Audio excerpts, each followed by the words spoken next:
Hello everyone, welcome once again and I hope आप सभी लोग अच्छे होंगे और अपनी प्रैक्टिस को, अपनी तैयारी को कंटिन्यू कर रहे होंगे। देखो, पेपर कभी भी होता है, आपको टेंशन लेने की ज़रूरत नहीं है। आप अपनी तैयारी को प्रॉपर करते रहिए। पेपर जब भी हो, बस आपका एम एक होना कि आपको अपना जो है 100% देना है और एक बेहतर स्कोर करना है। ओके, उसके बाद मैंने आपसे कल जो आपके इंग्लिश के पेडागॉजी को आप कैसे करोगे और जो आपके पैसेज वगैरह हैं सबकी मैं ट्रिक शेयर करती रहती हूँ।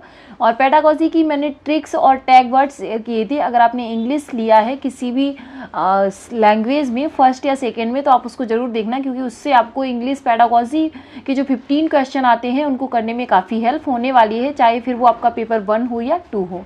और आज मैं आपके लिए लेके आई हूँ मैथ्स के कुछ टैग वर्ड्स और कुछ इम्पॉर्टेंट मतलब जो टर्म्स होते हैं उनको, ताकि आपका जो पेपर है काफ़ी अच्छा हो सके, तो वहाँ पे पेडागॉजी या किसी को भी सॉल्व करने में कोई प्रॉब्लम नहीं हो। ओके, तो चलिए फिर स्टार्ट करते हैं हमारी आज की वीडियो को। और अगर आप चैनल पे नए हो तो चैनल को सब्सक्राइब जरूर कीजिएगा और इसी तरीके की इम्पॉर्टेंट वीडियोस आपको यहाँ पर मिलती रहेंगी। तो सबसे पहले हम देखेंगे कि गणित की जो प्रकृति होती है, जो मतलब मैथ्स का नेचर होता है, वो क्या होता है। उससे आपसे 1 या 2 सवाल पूछ लिए जाते हैं कि गणित की प्रकृति कैसी होती है, कठोर होती है या फिर सरल होती है ना, इस तरीके से। तो गणित की जो प्रकृति है उसमें आपसे कुछ टर्म्स पूछे जाएंगे, गिने चुने, इनको आप नोट डाउन कर सकते हैं। अदरवाइज मैं इनको टेलीग्राम पे भी शेयर कर दूंगी और इंग्लिश के भी जो टैग वर्ड्स थे मैं उनका भी एक नोट्स बना के आपको शेयर कर दूंगी, ताकि आप लोग अपने पेपर को बेहतर कर सको। ओके, तो यहाँ पे जो है आपकी गणित की प्रकृति है वो आपकी कैसी होती है, सरल होती है। ओके, कठिन अगर आपके ऑप्शन में दिया है तो वो आपका ऑप्शन वहाँ पे नहीं होगा। तार्किक होती है, कैसी होती है, देखो गणित में तो मतलब तर्क ऐसी चीज़ है कि जहाँ से मैथ स्टार्ट होता है वहीं से उसका तर्क स्टार्ट हो जाता है। अधिक स्पष्ट होती है, क्रमबद्ध होती है और सुदृढ़ होती है। अगर आपसे गणित की प्रकृति पूछी गई है और ऑप्शन में आपको इनमें से कोई भी एक वर्ड्स मिल जाता है तो आप उसको पिक कर लीजिएगा, वो आपका क्या होगा, 100% आपका आंसर वहाँ पे सही होगा। उसके बाद जैसे बच्चे से पूछा जाए कि आप बच्चे को प्रोत्साहन देंगे, क्या करेंगे, उसको प्रोत्साहित करेंगे चीज़ों को समझने के लिए, क्वेश्चन करने के लिए, तो वो आपका क्या हो जाएगा, एक पॉजिटिव टैग वर्ड्स होगा। गणित क्यों पढ़ाते हैं हम, विस्तार के लिए, है ना, व्यापक तरीके से पढ़ाना चाहिए आपको, ताकि बच्चे को आप लर्निंग बाय डूइंग और उसके परिवेश से जोड़ के चीज़ों को सिखा सको। उसके बाद आपका आता है गणित का एक महत्व, यानी कि गणित की जो इम्पोर्टेंस होती है वो क्या होती है। तो देखो, क्योंकि हम लोग दोनों पेपर की बात कर रहे हैं तो इसमें आपका फर्स्ट लेवल यानी कि जो कि आपका 1st to 5th first paper है, आपका सेकेंड पेपर है जो कि आपका 6 to 8 जो बच्चे देने वाले हैं, उन दोनों लोगों को आपको ध्यान रखना है। प्राथमिक स्तर पर जो आपका गणित का महत्व होता है वो कैसा होता है, सामाजिक और व्यवहारिक। यानी कि जब प्राथमिक स्तर पर आप बच्चे को गणित पढ़ाते हो तो वो आप पढ़ाते हो उसको व्यवहारिक और सामाजिक बेहतर करने के लिए, है ना। और उच्च प्राथमिक स्तर पर जब आप पढ़ाते हो तो मानसिक रूप से, यानी कि जो मेंटल उसकी मैथमेटिक्स होती है उसको यूज करने लगते हो आप, ताकि बच्चे में एक चिंतन है वो एक नेक्स्ट लेवल पर आप उसको लेके जा सको, तो मानसिक रूप से सोचने वाला। ओके, उसके बाद इसके मुख्य उद्देश्य क्या होते हैं, आखिर बच्चे को आप गणित क्यों पढ़ाते हो, अगर नहीं पढ़ाए तो क्या काम नहीं चलेगा। तो इसमें क्या है, एनसीएफ क्या कहता है, सीधा सीधा आपसे 1 नंबर का क्वेश्चन पूछ लिया जाता है कि एनसीएफ के हिसाब से गणित को मतलब क्यों पढ़ाना चाहिए, उसका उद्देश्य क्या है। तो सीधा सीधा है कि बच्चे में मैथमेटिक्स यानी कि गणितीयकरण करना, मैथमेटिक्स की जो थिंकिंग है उसको डेवलप्ड करना, वो हमारा किसकी तरफ से है, एनसीएफ 2005 ने सीधा सीधा ये बोला है कि बच्चे में गणितीयकरण का विकास करने के लिए हम क्या पढ़ाते हैं, हम आपका जो है मैथ है उसको पढ़ाते हैं। ओके, उसके बाद है आपका प्राथमिक स्तर पर उसका क्या उद्देश्य होता है, तो संख्या संबंधी कौशल, है ना।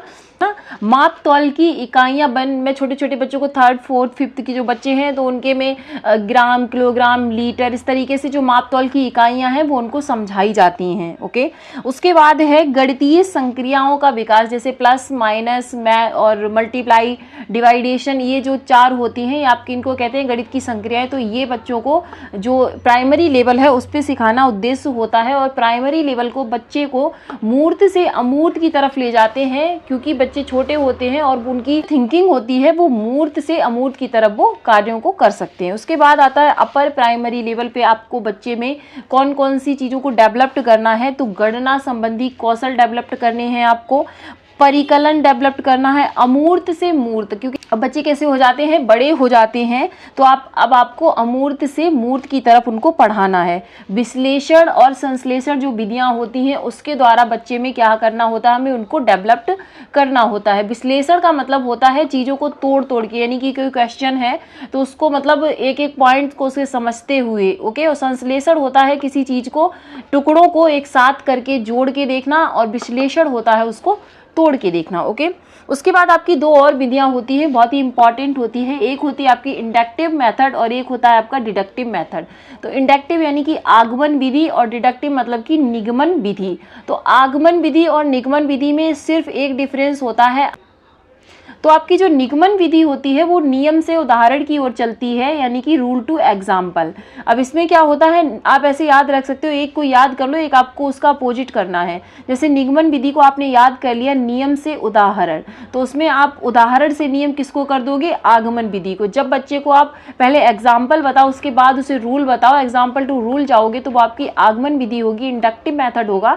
और जब आप नियम पहले बता दोगे, रूल्स पहले, जैसे आपको पाइथागोरस ट्रिपलेट पढ़ानी है, आपने पहले बता दिया कि कर्ण पर बना वर्ग शेष दो भुजाओं पर बने वर्गों के योग के बराबर होता है, उसके बाद आप उसको एग्जाम्पल्स दे रहे हो, तो ये निगमन विधि होगी, क्योंकि आपने नियम पहले बता दिया और उसको एग्जाम्पल्स आप बाद में दोगे, ओके।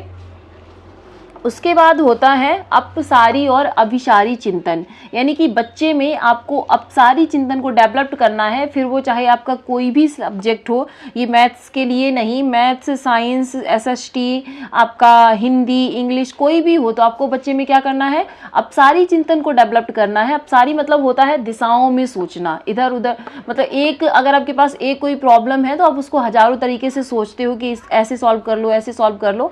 और आपका जो अभिसारी चिंतन होता है वो होता है कि आप मतलब आपके पास एक ही रटा रटाया तरीका है, अगर उससे सॉल्व नहीं हो रही है तो आप चीज़ों को लेके परेशान हो जाते हो, ओके। उसके बाद है गणित की भाषा। तो गणित की भाषा बहुत बार पूछा जाता है, गणित की भाषा होती है, नहीं होती है, अगर होती है तो क्या होती है। तो गणित की जो भाषा होती है वो सांकेतिक होती है। कैसी होती है, सांकेतिक होती है, और चिन्हों और नियमों से मिलकर जो भाषा बनती है वो मैथ की लैंग्वेज होती है। तो मैथ की लैंग्वेज होती है, इस चीज़ को आपको ध्यान में रखना है। उसके बाद भाषा के अंग होते हैं, इस चीज़ को आप याद कर लीजिएगा, पद, प्रत्यय, सूत्र, सिद्धांत और चिन्ह, यानी कि जो मैथ्स की भाषा होती है वो इन सारी चीज़ों से क्या होती है, मिलकर के बनती है। उसके बाद आपके कुछ टर्म्स हैं, जैसे कि दशमलव संख्या अगर आपको पढ़ानी है तो आप कहाँ से पढ़ाओगे, किसका यूज करोगे। तो हम जब दशमलव संख्या पढ़ाते हैं तो हम ग्राफ पेपर का यूज करते हैं। किसका यूज करते हैं, ग्राफ पेपर का, ओके। स्थानीय समझ अगर हमें बतानी है, स्थानीय मान, स्थानीय समझ बतानी है, डेवलप्ड करनी है, तो आप गिनतारा का यूज करोगे उसमें, ओके। भिन्न पढ़ानी, आपको फ्रैक्शन पढ़ानी है तो आप संख्या चार्ट या फिर नंबर लाइन का यूज उसमें करके बच्चों को पढ़ाओगे, ओके। और अगर आपको रेखा गणित पढ़ाना है, देखो रेखा गणित को इंग्लिश में कहते हैं जियोमेट्री, ओके। तो अगर आपको रेखा गणित या जियोमेट्री पढ़ानी है तो आप जियो बोर्ड का यूज उसमें करोगे। उसके बाद आपके आते हैं कुछ निगेटिव वर्ड्स जो कि आपको पता होने चाहिए। अगर ये वर्ड्स उसमें होते हैं तो आपको तुरंत से उस ऑप्शन को कट कर देना है, ओके। जैसे कि गणित हम इसलिए पढ़ाते हैं ताकि बच्चे जो है उच्च कक्षाओं के लिए तैयार हो सके, तो ये आपका निगेटिव होता है, इसको आपको कट कर देना है, ओके। उसके बाद है व्यवसायी बनाना, यानी कि बच्चों को व्यवसाय सिखाना है, इसलिए हम उनको मैथ पढ़ाते हैं, तो ये भी आपका ऑप्शन गलत होगा। गणित में उच्चतर और अमूर्त पढ़ाई की तैयारी करने के लिए, यानी कि हम गणित में हायर लेवल की जो तैयारी होती है उसको करने के लिए बच्चों को मैथ्स पढ़ाते हैं, तो ये भी आपका निगेटिव वर्ड्स होता है, इसको आपको कट कर देना है। रैंक हो गया, ग्रेड हो गया, नियमों को रटवाना हो गया, या फिर मतलब बच्चे को कठोर अभ्यास कराओगे, तो ये सारी चीज़ें क्या होती हैं, आपकी निगेटिव होती हैं। इनको आपको कभी भी और किसी भी सब्जेक्ट में आपको नहीं कराना है। उसके बाद एक बहुत ही कॉमन क्वेश्चन है, हर शिफ्ट में मिलेगा आपको, कि लड़की मतलब मैथ्स कौन सीख सकता है। तो मैथ्स भाई दुनिया का हर बंदा सीख सकता है, चाहे फिर वो लड़की हो, लड़का हो, कोई भी हो। उसमें देखना ऑप्शन कैसे देंगे, मैथ्स सीख सकते हैं, सभी सीख सकते हैं, लड़के सीख सकते हैं, या फिर लड़कियां सीख सकती हैं, या फिर इनमें से कोई नहीं। तो आपको क्या करना, सभी सीख सकते हैं मैथ्स को, ओके। और मैथ्स की प्रकृति कैसी होती है, कठोर नहीं होती है, इजी होती है, सरल होती है, ओके। उसके बाद है, इसमें है कि लड़कियां मैथ्स में कमज़ोर होती हैं, तो ये आपका जेंडर वाइज है कि लड़कियां मैथ्स में कमज़ोर होती हैं। अगर ऐसा कुछ होता तो शकुंतला देवी, आपने मूवी देखी होगी, वो सेकेंड्स में किसी भी क्वेश्चन का आंसर बता देती थी। और वैसे भी जब आप किसी एक पक्ष की तरफ झुक जाते हो या फिर वो अच्छा है वो बुरा है, तो इस तरीके से आपका जेंडर वाइज का जो टॉपिक है उसको समझना होता है। ओके, और लड़कियां क्या, कोई भी मैथ्स में ना कमज़ोर होता है ना कुछ, उनकी अपनी एक वो होती है। इसमें कहते हैं कि जो वंचित पृष्ठभूमि के बच्चे हैं वो मैथ्स नहीं सीख सकते हैं। तो इनका सबका एक ही ऑप्शन है कि मैथ्स हर कोई सीख सकता है, बाद बाकी इसके अलावा कोई भी ऑप्शन है तो उसको आप क्या करोगे, वो आपका निगेटिव होता है, उसको आपको कट कर देना है। उसके बाद काफ़ी बार आपको ऑप्शन में दिया जाएगा कि बच्चों से सटीकता की उम्मीद करना एक टीचर, तो ये गलत है या सही है? तो ये सरासर गलत है, क्योंकि बच्चे रटा रटाया जैसा आपने बताया बिल्कुल सटीक बता दे, जरूरी नहीं, बच्चे उसमें कुछ मिक्स एंड मैच करके अपने हिसाब से चीज़ों को मोल्ड करके भी आपको आंसर दे सकते हैं। तो बिल्कुल सटीकता की उम्मीद एक टीचर को नहीं करनी चाहिए, बस उसका जो कॉन्सेप्ट है वो बच्चे ने समझा या नहीं वो आपको देखना है। ओके, तो आई होप आपको सेशन पसंद आया होगा, और मैंने कोशिश की है कि मैं सारी ही चीज़ों को इसमें ऐड कर पाऊँ ताकि आपको बार बार इधर उधर भागना नहीं पड़े और आप चीज़ों को एक जगह पे अच्छे से देख लो और अपने पेपर को क्लियर करो। ओके, अगर इंग्लिश में प्रॉब्लम है तो इंग्लिश के टैग वर्ड्स आप देख सकते हो, और हिंदी ईवीएस और सीडीपी का भी मैंने डाल दिया है, बहुत पहले के डाल दिए थे वो, तो उनको भी आप देख सकते हो। और हिंदी और ईवीएस के टैग वर्ड्स आपके कल और परसों में आ जाएंगे। अपनी तैयारी को प्रॉपर करते रहिए और बिल्कुल भी डरना नहीं है और निगेटिविटी से अपने आप को दूर रखना है। पॉजिटिव माइंडसेट के साथ अपनी पढ़ाई को, अपनी तैयारी को करते रहिए। ओके, और मिलते हैं फिर एक नेक्स्ट वीडियो में कुछ मोस्ट इंपॉर्टेंट क्वेश्चंस के साथ। तब तक के लिए आप सभी अपना ध्यान रखिएगा, और आई विश कि आप सभी लोगों का पेपर अच्छे नंबरों से पास हो जाए, ताकि आप लोग अपनी लाइफ में आगे एक स्टेप लें और आगे जो भी आपकी तैयारियां हैं उनको करें। Thanks for watching. जय हिंद।